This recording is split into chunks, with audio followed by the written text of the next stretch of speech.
Coming up in this video, we're going to be giving you our 3-year Inteletravel review. Let's go.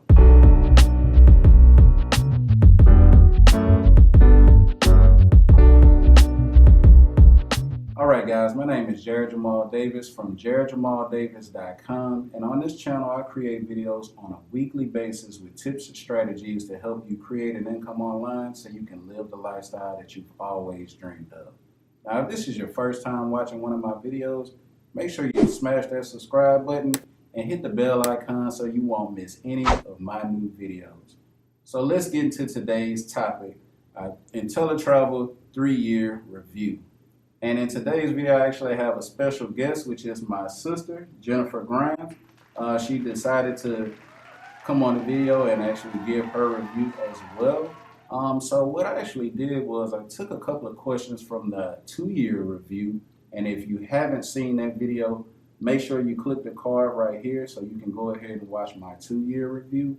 But we wanted to go ahead and answer a couple of questions from the last video so you can get more information on Inteletravel. So let's go ahead and hop into those questions. And the first question I was asked was, how many hours do you actually work a week as a travel agent?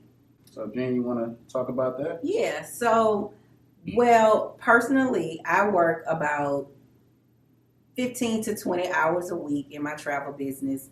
I set specific times throughout the day just to work my business. So I would say 15 to 20 hours a week. Okay, and with those 15 to 20 hours, I know you work a full-time job. I do as well. And I guess the listeners might want to know, does that interfere with the full-time job that you have? Or I know you're married, you have 2 kids. Does that interfere with family life? Well, no, because with any business, you have set hours, like I said. And so basically I set my hours in the afternoon when I'm not at my full-time job, which is typically around 5 to 8 p.m. And then on Saturdays, I do probably around 9 to 10 or 9 to 12, depending on what I have scheduled. And then Sunday is specifically for me and my family. I do not work on Sundays at all. That makes perfect sense. So the next question I've actually been asked is, how much do you actually make selling travel? Now, this is one of those things, everybody wants to know the type of income that you can make becoming a travel agent, and, don't always like to let people know what we make, but I guess we just want to give you a little insight on the type of income that you can actually make as a travel agent. Yeah, Jared, so kind of, to piggyback off of that, it's very hard to pinpoint a number because it depends on how much time you put into your business. If you're working your business and you're working your business like a business, as Jared said, we work this business on a part-time basis, but we make very lucrative money. But I would say if you are putting in at least 8 to 10 hours a week, specifically on travel and making sure that you are gaining clients, you're working on quotes, and you are booking trips, you can make about $1,000 to $1,500 a month. Okay. Easy. Okay. Sounds good to me. So another question I've actually been asked is, what's the actual return on investment when starting your travel business? And I would say, when you look at starting your travel business, it's $179.90 one time to get started. That's about $40 a month to run your travel business. So that comes out to about $660. But what would you say when it comes to actually booking a trip? How long would it take you to actually get a return on that investment? So, your previous questions was how much you can make, and I said a month you probably can make between $1,000 and $1,500 depending on how much time you put into this business. Now, if you want to know a return on your investment, I would say you probably wouldn't get your full return on your investment plus double probably within 3 to 4 months, because you would definitely need to make sure you're going through your trainings, making sure that you're knowledgeable in your area, creating a niche in your brand so people can be aware of your new business and that you are knowledgeable in that business. It makes perfect sense. So I guess we'll hop into the next question, which is, Should I start an LLC? So I have an LLC, but when I first started, I did not have an LLC. And what I explained to my other business partners is you don't have to have an LLC to get started. But once you actually start, once you actually have built your brand awareness, and once you are really knowledgeable in this market, definitely get an LLC to protect you and your brand. Okay, okay, that makes perfect sense. So the next question actually speaks to the holiday season. And I was asked, do you find that sales are actually slower during the holiday seasons? No, no, no, not at all. Because guess what? We always have last minute deals. So during the holiday season, I advertise last minute deals, but I also advertise all throughout the year for the holidays. You know, when I put out advertisement, I specifically go to let's book your holidays in advance. And then during the season, within the month, within weeks of it, I always do last minute deals. And guess what? People are jumping on last minute deals because sometimes you can get a last minute deal cheaper than what you could have gotten a year out. Especially during this time of the season. They have special deals like on maybe Black Friday or anything like that? Yes. Definitely have a lot of Black Friday deals. You definitely like last minute deals really are a big deal because sometimes you can get a super cheap flight. You have to think about it. These airlines are trying to sell seats. And so if they know they have a flight leaving out in the next week and they're not full, they're giving out last minute deals. Perfect. So the next question I was asked is actually about our sister company, which is Planet Marketing, because not only can you become a travel agent and earn, those 70 to 80% commissions from your vacations, but you can also sell the opportunity. So someone can become their own travel agent if they love going on vacations and they would like to earn commission from those vacations. So I was asked, would it be smarter to join Planet Marketing as well if they just only want to become a travel agent? So one thing about me is I don't like to leave any money on the table. And I would assume you are the same way because we both are doing both businesses. But you don't have to do the marketing side. Is it smarter?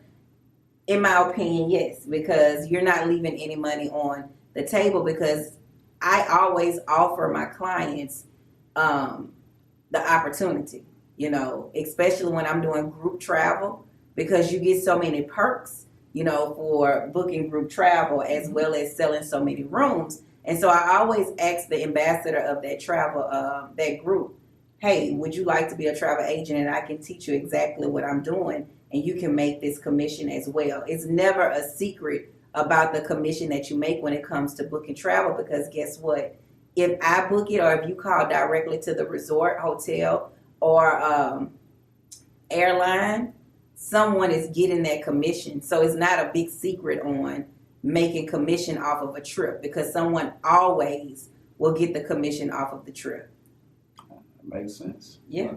So the next question I was asked is actually, can you make your own business name? I know you're going to be a travel agent. I know you're going to be selling vacations and things of that nature. But once you actually become a part of Inteletravel, can you brand yourself and have your own business name? Yes, which goes back to the LLC. So definitely once you purchase your travel agency, you should already have a business name in mind because now you have a travel agency business. It's your business. You're building your business, your brand. So definitely you should have a business name. You should have a logo. You should have a slogan, a motto, whatever you want to build the brand awareness of your new business. All right, so the next question is, do you ever get worried about how many travel agents are actually out there in your company, or do you ever worry about oversaturation? No, I don't. And the perfect example would be Jared and I.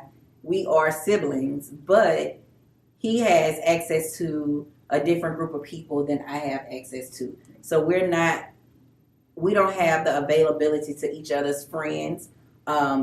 We don't have the availability to each other's jobs, like where he works, his friends, his activities that he do on the outside, and the activities that I do on the outside. So for saturation, I never think about the saturation or the competition because it's so many people, and you can book over different states. You know, I could be in California, you could be in Louisiana, and we're still booking travel. And then with the power of the internet, you can market to anyone that you want to market to. So far as saturation, competition, I'm sorry guys, no, I don't, that never crossed my mind. That makes perfect sense. So the next question is, how long did it take you to actually build your clientele outside of just family and friends? That's a great question, Jarrett, because I always tell my business partners when I'm training them, you have to figure out how to market yourself once you get beyond that family and friends mark. I would say the first 3 to 4 months, you probably can depend on family and friends because you're new. You want to make sure that you're working with someone that trusts you. You want to make sure that you're working with someone that's not going to pressure you. So the first 3 to 4 months, you probably can get away with booking family and friends. Once you hit that 6-month mark, you definitely need to be learning how to market yourself outside of family and friends. And also keep in mind, word of mouth go a long way. So make sure when you are booking trips for family and friends that you have the best customer service because they're going to tell other people about the trip that you booked for them. And that's going to start bringing in people from the outside of family and friends. That makes perfect sense. And I just want to add to that, you know, when you start looking to market outside of just your family and friends, you might say, you know, this is the first time I'm doing this. I don't even really know how to market my business outside of my family and friends. But the great thing that I love about Inteletravel is actually in the back office, they have agent support webinars that actually supply you with that type of information, you know, how to market your travel deals, how to do travel parties and things of that nature. So there's a lot of training that we actually get access to as Inteletravel agents to learn how to market those deals better using social media, using offline strategies. So you definitely, when you get started, you actually want to look at those trainings so you can see how to become a better marketer and market outside of just your family and friends. So other than that, guys, we just want to thank you for watching this video. And question of the day, if you have any questions that you need answered, make sure you put them in the comments below because we would love to talk to you guys, and we'll possibly make another video based upon the questions that we get. But other than that, guys, I hope you take care, take charge, and have an amazing day on purpose. And if you want to become a travel agent, make sure you click that link in the bio or go to www.becomeatravelagent.com. That'll get you directly in line to talk to me and Jen. We'll answer your questions and we can get you started today. So other than that, guys, I hope you have an amazing day on purpose, and we'll see you in the next video.